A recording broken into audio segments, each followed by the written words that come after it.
Okay, so the LILJ is joined here this afternoon by Farmingdale head coach Eric Dunne. Coach Dunne, how's it going here this afternoon? Good, man. Good. Just enjoying the fall, the nice warm weather while we get it. It's been great if we could get this stuff in the spring, but it's a little bit of the off season for me. So just enjoying some time with the fam and the nice weather here in New York. Nice, love it. So, Coach, again, just want to thank you for taking some time just to join me here this afternoon. Just kind of want to talk about yourself and the program over at Farmingdale, just you taking over last year, and just a lot of the success that the Daler program has had over the last handful of years, and just about the outlook of the program moving forward. So, kind of just want to first just ask you, kind of going back to last year when you became the head coach, taking over for Coach Hungerford, who retired last year, and really just like going into that first year, like after taking over for Hungy and just really having such a successful team with the Dalers and yourself being on the staff as a defensive coordinator. Going into your first year as the head coach, were you kind of just looking to maybe kind of look to sustain the success that the Dalers have had with Coach Hungerford? Was it kind of maybe looking for you to kind of put your own imprint on the Dalers program? Like, what were you kind of looking to do going into your first year as head coach last season? Last year, I think I was mainly focused on trying to survive at first. Coach Hungerford decided to leave in December. I think I actually had like COVID at the time when I found out I was trapped up in my room for Oh a couple no. of days. So I was actually able because I didn't feel bad, so I was able to take care of calling some people and getting staff worked out and working on things right away. But it was just a lot to undergo right away. You're figuring out, okay, who's gonna fill out the staff? Because obviously there's a domino effect after one person leaves. And luckily we were able to have most of the people in place we had with us a year ago, we've had for several years at Farmingdale. And then we had just like a whole bunch of other things going on. We were hosting a college game for the first time ever. We hosted last year. We had UMass and Rutgers play over at Howard Middle School. So that was part of the preseason and just kind of learning the ropes as to all the extra things that Coach Hungerford did. I always said I never wanted to be the head coach. I thought that I was always the smartest man in the room for wanting to be the assistant coach. And here I was getting stuck in the job anyway. But, listen, obviously, Farmingdale's had such a great legacy and a great history as a program. So, first and foremost, our goal is just to kind of stay the course. And I believe in the lessons I learned from Coach Hartraff when I worked with him. Obviously, a legendary lacrosse coach, over 700 wins. So I picked up a lot of knowledge from him in my first couple of years. And then Coach Hungerford was a great mentor the last few years as well in terms of building the program to where we got it. And just the day-to-day activities and about how we handle business. He got thrown a lot of curveballs in his tenure as well, dealing with COVID and the shortened seasons and stuff like that. So learned a lot from him on how to kind of coach in a crisis and how to maintain connections with the team through strenuous times. But for the first season, it was really about doing more of the same. We believe in the philosophies of what we teach schematically and skill wise and about how we treat the off season.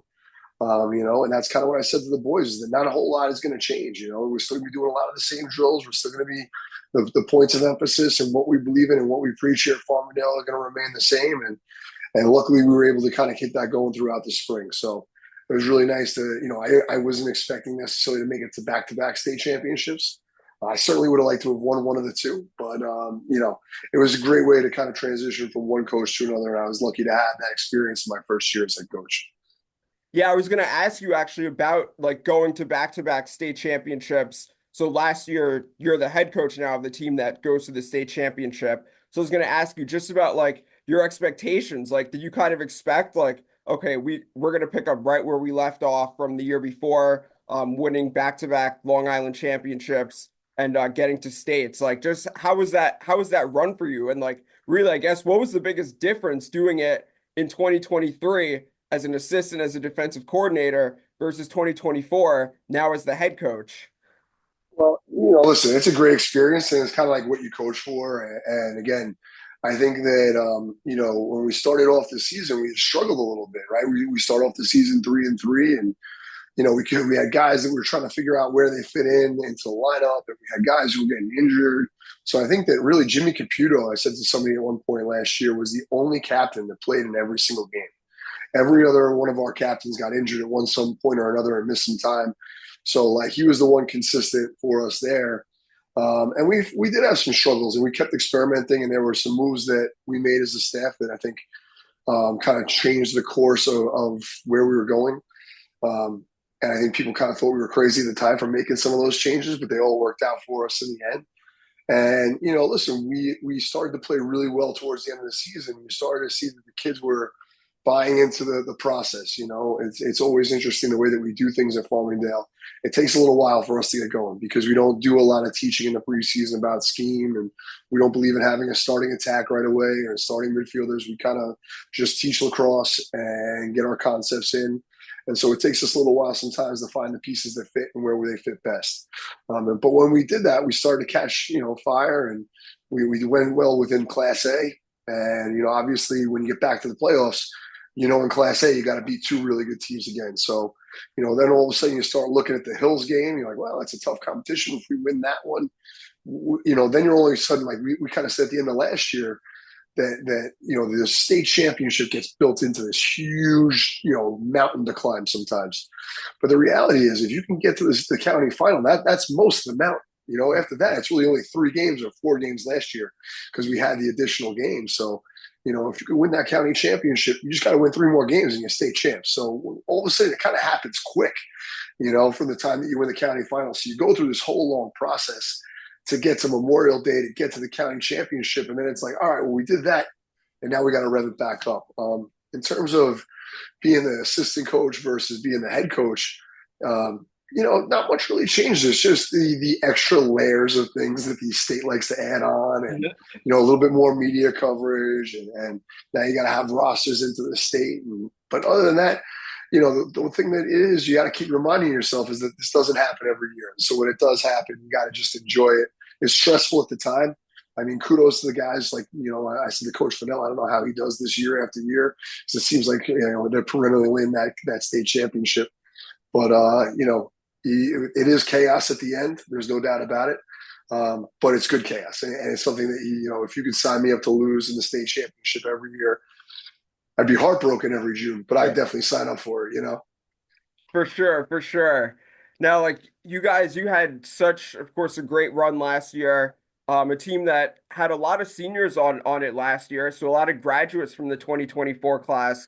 But you guys also had some now juniors, but sophomores last year that really stepped up and had big years. Guys like JJ Damo, Quinn Sunday, Josh Kama. So, like, what are you kind of looking forward to? Like, what excites you going into the 2025 season? Maybe about some of the underclassmen that really stepped up last year that are now upperclassmen this year, or just the team overall? Like, what are you most looking forward to with the 2025 Gaylors program? I know, of course, there's a lot that goes into your roster finalization and all that before the season starts, but just with some of the guys that will be back that you're expecting to have an impact, what kind of things excite you about the program? I mean, I said to the guys at the end of last year, when we were saying our end of the year meeting, I asked everybody to raise their hands who played in the 2023 state championship. And there weren't a ton of guys. There were like the four seniors maybe, and maybe one underclassman, or maybe 5 guys total. I said, how many guys, after the seniors left, played in the 2024 state championship? And there were a lot more guys who were able to raise their hand. So we just had a lot more underclassmen that played for us a year ago. So I tried to remind them like that. So you've been there, you've seen what it takes to get there. And I think that's what's always so exciting as a coach when you get a new team in a new year is the process, right? It's developing those players. It's getting to see where they came from sophomores to juniors, getting to watch that growth from junior to senior year, because you never know who's going to step up. Like some of the guys are given, it was nice to know we had Brendan O'Keefe coming back last year and Brendan was Brendan, but guys stepped up that were last year in ways that you would have never predicted. Matt Eppoliti had an unbelievable year for us last year. He's an all-county defenseman, probably our best cover guy down low, and he didn't play at all in 2023. So, sometimes I think it's just that journey that you get to go on as a team. It's the most exciting thing is who's going to be that senior that all of a sudden steps into a role who's been working for 3 years and it starts to click for him. He's got his opportunity. And now he's going to play his butt off and earn that playing time. Danny McLaughlin was a guy for us last year who was that third starting defenseman. And as the season went on, got better and better and better. And all of a sudden, when you hit the playoffs, he's making huge plays at Hills, huge plays in the state semifinals. So I think that's always really fun. And to us, to me, the best part of the season that I enjoy the most is actually the off season because we get to go into this place in Farmingdale. We go to this bubble of the U.S. Academy of Soccer, and we practice like 24 times. And like I told you, it's never X's and O's. It's not teaching a 1-3-2, or it's just working on individual skills, one-on-one, how to win your matchups, 2-on-2s, and like the games within a game. And so it's really fun to see the kids play a lot of fast-paced, small area games, and just get to teach lacrosse in like its purest form, where you don't have to get into the frustration of the scheme and stuff like that, but you get to see kids and their individual knowledge of their positions grow exponentially. Yeah, that's so interesting. And I remember we were texting, this was a week ago when I was asking you about any like fall or winter stuff that you guys might be doing, like either fall ball or winter ball. So that's great that you guys are going to be doing that this winter. And just like utilizing the off season, of course, like it's so important, even well before tryouts, just to kind of get the guys going, get back into that grind. That's great stuff. And the LILJ, like we love to come down if possible at some point, just to cover some winter ball stuff. I think that'd be great. Yeah, we'd love to have you. We've never been a big winter league team, just personally for us. Hmm. Again, kind of keeping that motif of like everybody walks into the season, nobody knows who's the starting attackman, nobody knows who the starting midfield is. And it allows us to really focus on individual growth and development. It's not like you go out and you play on a Tuesday night and you lose because you can't score. And you're like, damn, now we got to fix the man up. So it's really cool that way. And you guys are always welcome to come and join us. Obviously, the wink offs, they've been instrumental in some of the drills and things like that we put in at Farmingdale. So we'd love to have you guys. Thanks, Coach. I really appreciate that. Just one other thing I want to ask you, just about the overall outlook of the program, like moving forward, not just like 2025, but in the years ahead. Just anything specifically, or just like from a general standpoint that you would kind of hope to accomplish beyond just like, of course, winning a state championship, but just like keeping up with the development of the program, being that Farmingdale has had so much success as a program, winning county championships and Long Island championships and a state championship as well. So just like overall from a big picture standpoint for the program, like anything that you're hoping to accomplish as coach. Yeah. Listen, we want to obviously sustain the success of Farmingdale. We've been very successful. And, the one thing about public school is you can only coach the guys who play in your district, right? So you never know what year to year is going to look like. But we've been really lucky. So one of the things that's happened in these last couple of years is we've had some guys in the PAL who've gone out and they formed Farmingdale Youth Lacrosse for us. Last winter, we had our varsity guys working Saturday nights hand in hand with everybody from first up to, I think, sixth grade. So that was really great to see kids, volunteering their time and working with the youth. We're going to get that going back again this winter. We did our first pop-up clinic this fall, again, trying to get our Farmingdale varsity players connected with the youth and trying to develop the youth players as much as possible because by the time they get to us in high school, yes, we can see a lot of growth, but you need the athletes who love the game at young ages to really want to be involved. So that's one of the goals that we really have as a staff right now is trying to connect with the youth because that's really where the war is won, right? You have to have those guys who have a love of the game and have that basic knowledge coming in. So we're lucky to have some great guys in the PAL. We've also just formed the Farmingdale Lacrosse Booster Club that's helping us with fundraising and stuff like that. So we're really lucky to be supported with people in town who are helping us with our goals to develop the youth and provide the best lacrosse experience that we can for our athletes. Well, Coach Dunne, again, I just want to thank you for taking some time out of your day to do this interview for the Long Island Lacrosse Journal, just to promote the Farmingdale program and all the great things that are happening in that community.